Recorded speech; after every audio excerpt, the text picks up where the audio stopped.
So, you've got an AI system that's turning out to be unfair. What do you actually do? You can't just throw out all the code and start over, right? Well, it turns out there's a real practical playbook for fixing this stuff. Let's break down exactly how it's done. Okay, let's make this real for a second. Imagine you apply for a loan. You've got the income, the history, you know you're a good candidate. But then, an algorithm just says, nope. No reason given, just a flat-out rejection. This isn't some futuristic movie plot. This is happening to people every day. And it gets right to the heart of what we're talking about: algorithmic bias. So how on earth do we make sure these incredibly powerful systems are actually fair?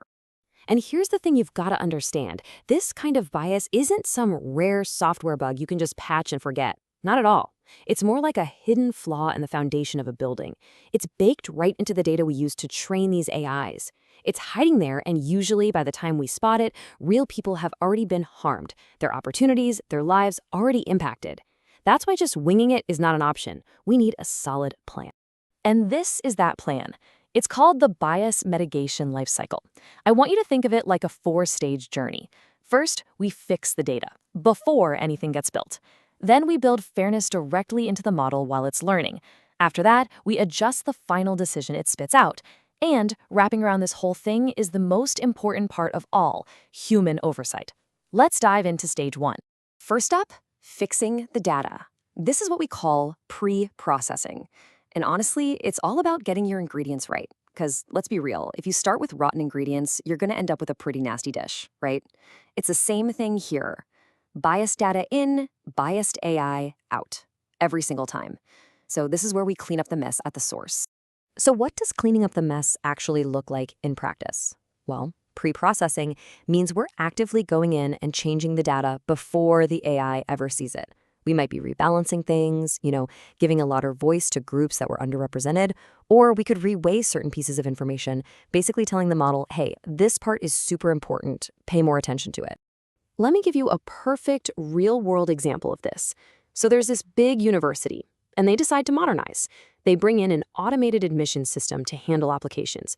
But pretty soon they notice something is really, really wrong. Applicants from rural communities and kids who were the first in their family to ever apply to college, they were getting rejected left and right. And when they dug into why, the reason was, well, it was kind of shocking. These students, they only made up a tiny 6% of the university's historical data. Just 6%. So the algorithm wasn't, intentionally malicious. It just had no idea what a successful candidate from these backgrounds even looked like. It had a massive blind spot. So how'd they fix it? They launched this awesome 3-part attack, all in the pre-processing stage. First, they used something called synthetic oversampling, basically creating new, totally plausible digital profiles to fill in those data gaps. Second, they reweighted the existing data. This was like putting a big sticky note on those applications that said, hey, algorithm, pay extra attention to this one. And third, and this is huge, they did a feature review. They told the model to rely less on things that were obviously biased, like whether your mom or dad went to the school. All right, so we've cleaned up our ingredients. Now let's move on to stage 2, fixing the model itself.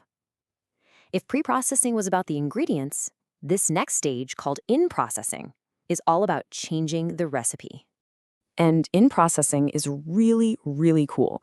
Instead of just cleaning the data and hoping for the best, this is where you actually build fairness rules directly into the algorithm's learning process. So you're not just hoping for a fair outcome, you're literally teaching the AI how to be fair while it trains. Check out this next case study. A big health insurance company had this fancy new fraud detection model. And, it was working, a little too well, but only on certain people. Turns out it was flagging claims from immigrant communities at double the rate of everyone else. You can just imagine the stress and the chaos that caused. Their solution was just brilliant. It's a technique called adversarial debiasing. Now, the best way to think about this is like a game between two competing AIs. You've got your main model, and its job is to get better and better at spotting fraud. But then you have an adversary model, and its only job is to look at the main model's decisions and try to guess a sensitive detail, like the person's zip code or native language. Now here's the magic. If the adversary model succeeds, if it can guess that sensitive info, it means the main model is using biased shortcuts. It's leaking information it shouldn't be. So the system penalizes the main model. It basically says, bad model, try again. This forces the main AI to find ways to detect fraud that have nothing to do with those protected attributes. It literally teaches itself not to be biased. It's incredible. And the results? They were just staggering. A 60% drop, 6-0, in unfairly flagged claims for those communities. But get this, the model's ability to catch actual fraud didn't go down one bit. In fact, by getting rid of all that bias noise, it became even more accurate. A total win-win. Okay, so we fixed the data and we fixed the model, but we're not quite done. There's one last technical step in our journey: post-processing. This is all about fixing the final decision. Think of it as the last quality check before an algorithm's choice impacts a real human being. So post-processing kicks in after the AI has already made its call. And what's great about this is you don't have to retrain the entire model from scratch, which can take forever and cost a ton of money. Instead, you just tweak the outputs. You might adjust the cutoff score for what counts as a yes or a no to make sure the final outcomes are equitable across the board. Here's a great example. A bank, with all the best intentions, wanted to do more for underserved communities, but their automated loan system kept saying no to local applicants. The problem wasn't the people, it was the system's super rigid one-size-fits-all idea of what makes someone creditworthy. The fix here was all about adding context. They used a post-processing technique called group-specific calibration. So for applicants from these areas, the model started looking at different kinds of data, like a history of paying rent and utility bills on time. Then it adjusted those really strict credit score cutoffs and created new weighted scores that recognized financial responsibility, even if someone didn't have a long traditional credit history. And just look at the impact on this chart. It's night and day. Loan approvals in those underserved areas just shot up, completely closing the gap with the wealthier neighborhoods. And the best part? The bank's risk didn't go up. Default rates stayed the same. They weren't making riskier loans. They were just getting way smarter at seeing potential where they'd been blind before. All right, we've walked through the 3 big technical stages: pre-processing, in-processing, and post-processing. But I have to be clear, none of this works without the 4th, and by far the most critical, layer: human oversight. A tool can't be held accountable. Only people can. So what does that actually mean? It means having real people in the loop. It means building dedicated review boards full of experts who have the power to audit and even overturn an AI's decision. It means creating clear, simple ways for people to appeal a decision they think is unfair.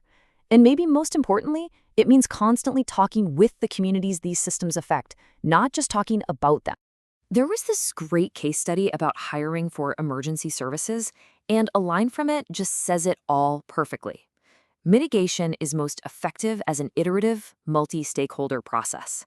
And that's the key, right? Fixing bias isn't a one-and-done software patch. It's a continuous cycle of listening, learning, and improving. And it has to involve everybody, from the data scientists to the people on the receiving end of these decisions. And that really brings us to the final big question.